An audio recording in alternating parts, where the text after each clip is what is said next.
Mr. George, first of all, thank you for accepting our offer.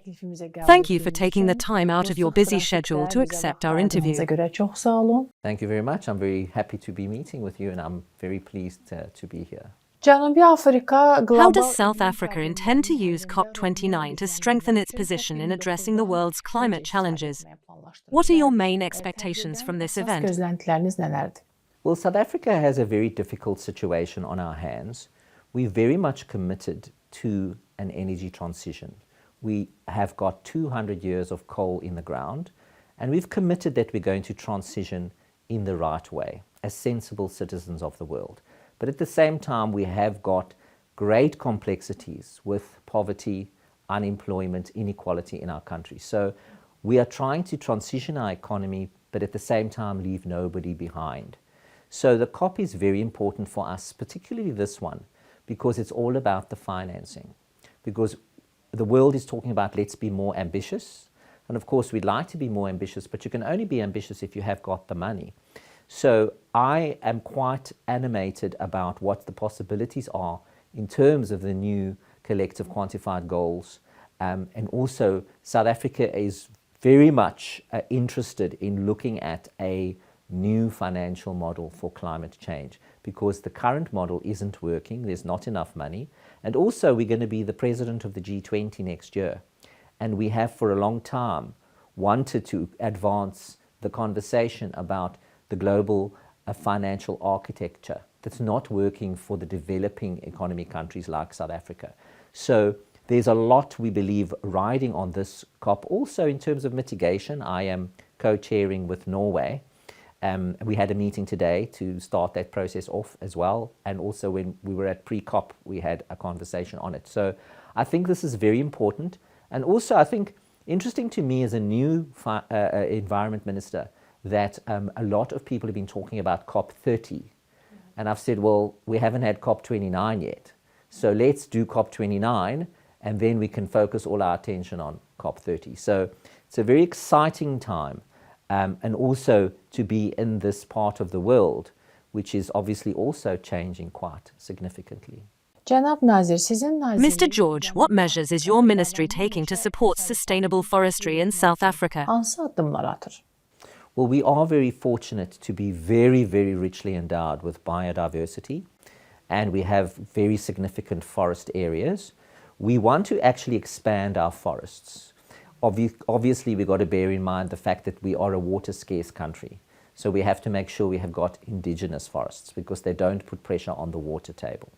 So we have got our forest environment expanding. Also, we're very much into protecting what we have in terms of, because the contribution it can make in the world now. I mean, biodiversity actually isn't effectively valued, we believe. And that was the discussion that was happened at Kali, where there were no conclusions, really strong enough conclusions brought. But we believe, together with many other countries in the global south, that we are green, we are getting greener, and we do need to think about how do we actually get recognized for that contribution as well. So it is very exciting because as the Minister for Forestry, Fisheries and the Environment, I'm looking at how we can sustainably harness our forests. So for example, there's no reason why we can't, for example, create South African furniture and that we can beneficiate it, because the problem we have in South Africa and in Africa in general is that there's the export of raw materials. So we don't want to export our wood, for example, or our minerals just without beneficiating them. We want to work on them and then sell the product. And that's something that the new government of national unity is very animated about, because we need to grow our economy. That's crucial. I'd be interested to know, how do you combine marine conservation with activities such as fishing? It is in fact very complicated, right? Fishing is the most contested space in South Africa, for the very simple reason is that our fish stock is depleting. Now we've got a dual complexity. On the one hand, we do have a phenomenon of illegal fishing, and we do not do well enough in protecting our exclusive economic zone. I'm working on that very much, and I've got a lot of plans going forward. At the same time, the climate is changing, so our fish stock is also changing as well. And so communities are feeling very sometimes excluded from the economy because they did not get fishing licenses because there weren't enough fish, and now they've been disconnected from the economy. So on the one hand, it is necessary, obviously, to conserve what we have because we want to be sustainable. But on the other hand, if you want economic growth, then you need to get it. For example, we have a situation in South Africa where we've got a captive lion industry. It's grown over many years, etc. And that industry needs to be closed down, and I'm working on closing it down. But at the same time, to create jobs for the people that are actually operating in that place. Luckily, it's not that big. But so we've got to say, on the one hand, we've got this massive biodiversity. How do you leverage it sustainably? But at the same time, you do want to protect as well. That is the complexity of my job. And having come from finance, I think I get an understanding of if it's got a monetary value, people are going to be interested in it. That is why we have a difficulty with poaching, for example, of our abalone, of our rhino, of our pangolin, etc. And we spend a lot of time with the international community to try to fight the illicit trafficking of our wildlife. So my job is extremely large because I can't only look at the forests. I must also worry about the fish and the conservation of all our wildlife, our plant life, and our marine resources. So we certainly have got lots to do in the country, but I think as a developing economy country, we are making really good progress. How do you view the prospect of international cooperation for the development of the renewable energy sector in South Africa? Well, we are very much committed to a just energy transition. And so for a long time, we have been working on plans to get more sustainable and greener energy going in the country. We have got complexities because, as I mentioned earlier, we've got 200 years of coal in the ground, and we rely very heavily on our coal-fired power stations. But we have committed to close them down over time. But we've learned some big lessons in that we closed down a power station, it's called Komati, but the whole community ended up in poverty. So how do you find that balance? That's the key. So also we have to build transmission lines because it's all good and well building new energies, new technologies, but if you can't get the energy into the grid, you're going to go nowhere. So we need to build 1,400 kilometers per year of transmission lines. We're only building 100 kilometers per year.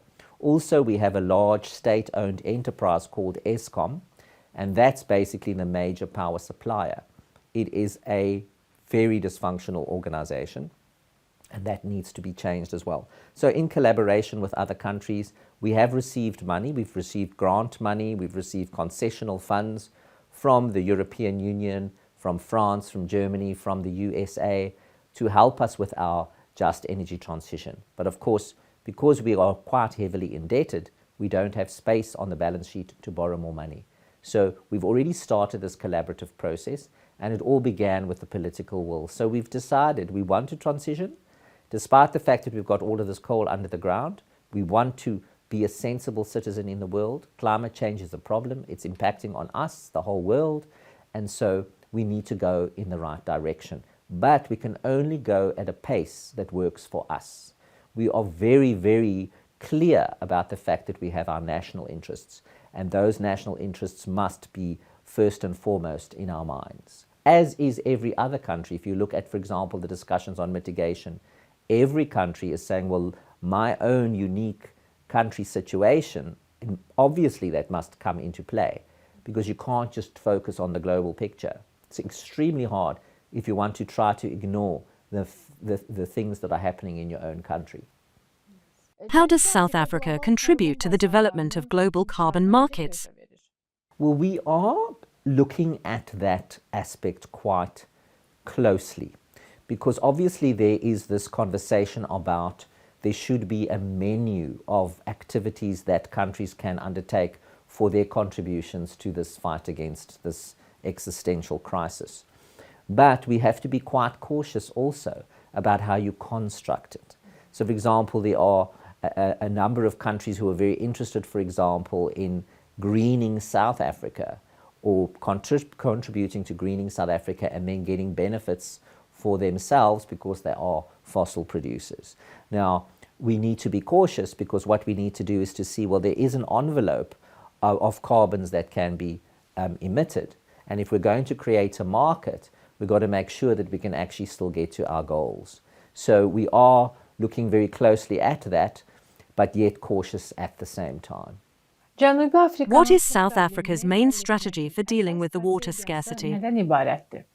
We are a very water scarce country, and what we are finding with climate change, we are getting drier.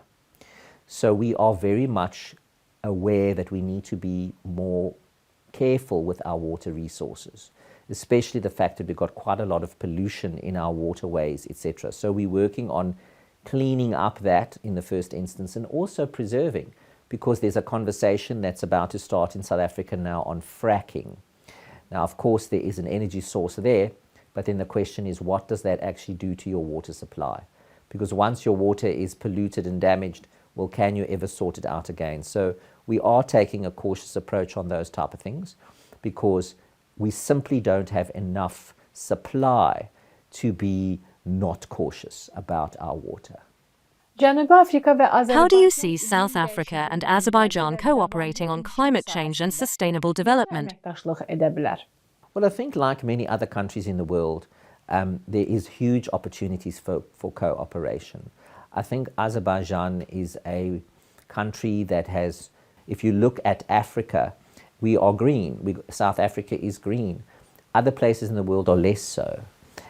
I don't know very much about the green of Azerbaijan. I did notice as I flew over that it looked relatively green, but I don't know for sure.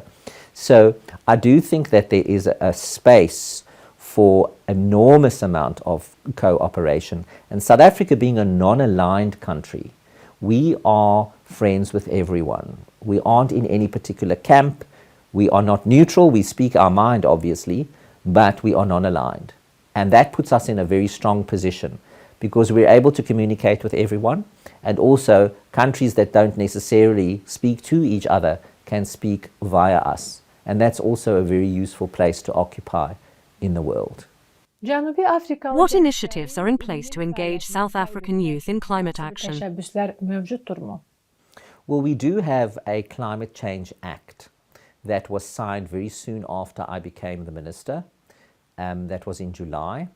That's not yet been gazetted, because we obviously have to be ready to action it. But I've written already to the President to say I'm now ready to implement various of the provisions, so now we're ready to roll. And that's very clear. That legislation talks about setting sector emission targets. So my responsibility as the minister and my department, we are actually looking at how are we going to have targets for each sector of our economy, but of course without causing any damage to the economy, because obviously you've got to be carefully calibrated. So we've got to take a very cautious approach. We've got that. We also do have carbon budgets that we are setting as well, and that falls under my department as well. So what we are doing is carefully yet steadily transitioning our economy. It will take time, but it's something that's needed to be done. So that falls squarely in my responsibility. My colleague, the Minister of Energy and Electricity, Ramaphosa, he is the chairperson of the JET IP, which is Just Energy Transition Investment Program, and he is responsible to roll out the new energies. So we speak to each other often, because I, as the Environment Minister, I am the appeal authority on when new energies are put into place, etc., the environmental impacts which we have to take into consideration. So there's a lot of things that we are doing.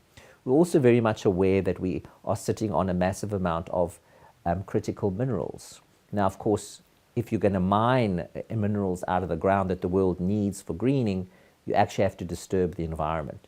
So how do you find that balance? Of course, we want to dig the minerals out the ground, we want to beneficiate them, we want to sell them, but at the same time, it impacts on our environment. So how do you cost that into the equation? So as the Environment Minister, obviously my constitutional mandate is to ensure that we have a healthy environment, our air is clean, our water is clean, etc. And it's a very difficult thing to do. But I collaborate with the Minister of Water and Sanitation and all my other colleagues as well, because as a group, we have to work together. And of course, we're a government of national unity, and we come from different parties. So we have to learn new ways of doing things. How do you conserve biodiversity while developing your economy? Nece koruyorsunuz?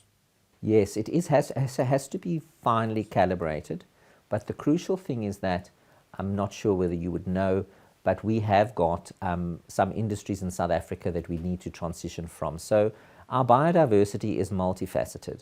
We've got wildlife, we've got plant life, and we've got very rich marine life. And so what we want to do is to be able to integrate the way our communities can benefit from those natural assets, but at the same time in a sustainable way. We are now moving towards closing down the captive lion industry because we feel that it is not the right thing to have in our country. It's un-African to hold a lion in captivity, but there are various other things that can be done to replace that. For example, the wild game farming, etc. So we are quite mindful when we look at conservation in South Africa is that we've got very special, precious resources, and we want to make sure that we are preserving them for next generations, because that is something that's a heritage for the entire world, not only for us. But at the same time, we must make sure that we can actually benefit from what we have. And I think that that's where the abrasion sometimes comes in, is that there's different views, is that there is a view of conservation that you must put a fence around everything and just lock it all up. And then there's the other view that says you need to integrate. You have to have mega living landscapes where you have communities that are actually within conservation areas, but that what you're doing is you're leveraging off the asset, but at the same time, you are also preserving it. And I think that when people feel that they have an ownership and they feel that they get benefit from the environment that they're in, then they protect it because there's actually a reason to do that. So we are moving into that kind of a sustainable environmental conservation frame, and it is progressing. What are your main expectations from COP29 in the context of global climate action? Well, I think there's several areas that I think are possible. I think obviously we need to look at the finance part. I mean, that's the big thing. Everybody says this is a finance COP. So we need to get a more ambitious NCQG. Africa's position and South Africa's position is that we need at least $1.3 trillion per annum as a contribution from the developed economy countries to the developing economy countries. Now that sounds like a large amount of money, but there's more than enough money in the world. It's all about choices that need to be made. At the same time, also, we believe that the conversation needs to progress on a new model for climate financing. With the NCQG as a basic block, we need to look at the cost of capital, because that is crowding out a lot of development in Africa in particular. And then we need to look at particular country circumstances. On adaptation, we need to get the loss and damage fund going. We need to make sure that those countries that are heavily impacted by the changing climate, when they have climate incidents, that they can actually recover. We need to look at climate resilient infrastructure also as an adaptation measure. Also, of course, mitigation, which I'm co-chairing with Norway. That didn't get very far at the previous COP. And so that's a very difficult and contested space because not every nation in the world appears to be committed, actually. So the first part of the conversation is, well, does everybody actually agree that we want to walk together on this to cut back on our emissions? And if we can agree that, then the question is, okay, how much do we want to do that and how fast are we going to do that? And of course, then how do we pay for it? So I think those are the important discussions that we're going to be having here. And I think that that's important because you can't stay stuck. And so what my intention is to do is to identify those nations that are on the outliers or the far outliers and then try to bring them all together, because there's many different ways to mitigate. So there's the question of, should there be a menu? And on that menu, what is on the menu? And then obviously there will be countries that will say, well, I prefer to look at this part of the menu, not that one. So for example, if you have a country that is in fact a fossil fuel reliant country, for example, then is there another way to actually mitigate? So those are things that we need to discuss. We need to have the adult conversations. And I think we need to be, I believe, a lot more straightforward and transparent. So for example, when we're talking about the climate financing, I've said to several of the nations that we've had discussions with is, let's just be straightforward about it. We're either going to get the money or we aren't. And if we are not going to get the money, then let's say that, we're not going to get it, and then we can make another plan, because South Africa is very good at making another plan. If we are going to get the money, then pay it. Let's not argue about how to account for it, then pay it. So I think that is something, I mean, it's not that simple, but that's how we prefer to go, because what we need to do is we need to crowd in the private sector. So obviously governments need to contribute, but we need to bring the private sector in. And if a private sector sees a benefit, if they see that there is in fact green is the new gold, there is money to be made, then of course they're going to be in that space. That's how it works, and there have to be incentives. So I'm very excited about the possibilities of COP29. I do not share the view of those that say, well, okay, well, we're looking forward now to COP30. Of course we are, but let's do COP29. Let's do it properly. Let's have the conversations on the pieces, on the finance, on the adaptation, and on the mitigation. And then we go from there to the next one.